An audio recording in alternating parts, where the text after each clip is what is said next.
It's interesting that every time there is something new, we usually get scared a bit. And one way of protecting us from something that we don't know is to just reject it, to push it aside, to say, this is dangerous, we don't want it. A very classical example was even the advent of the printing press, where the established church at that time saw it as a danger. It's very dangerous to have ideas at the fingertips of everyone, so we don't want that. They resisted it.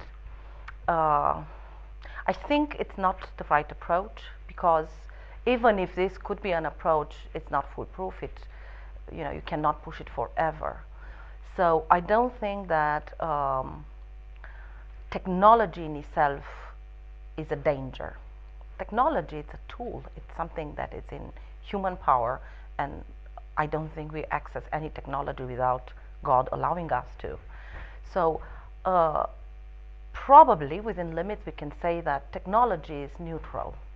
It's neither good nor bad. However, content is not neutral. It's what we put in that technology, how we use it. That's a real thing. And probably the biggest danger, if I mentioned the printing press, if I were to go back there, the literature says that consequences of the invention of the printing press came up 200 years later within the Industrial Revolution and everything that happened in Europe after. 200 years, many generations. What happens with technology today happens in less than a generation. Consequences are very rapid. We are seeing them, but we don't really know what they are and how to deal with them. And probably this is the most scary thing. And I think I can say, as a mother of three, two of them are older than the third one, so there is a gap of 10, 12 years between them. I could see in the life of my children how they were affected by technology and how I had to relate to that. Just within, I don't know, 20 years, the last 20 years, there's a very big difference between the two ages of our children. Also, McLaughlin, because I mentioned him earlier, says media is the message.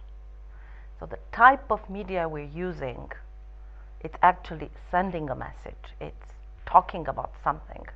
And when we decide to use a certain media, then we obviously make a choice whether we want it or not, and we send a message through that. And I think this is something that we have to keep in mind when we talk about content and what kind of content we access, we process, we transfer, we consume, we disseminate when we have technology at our fingertips.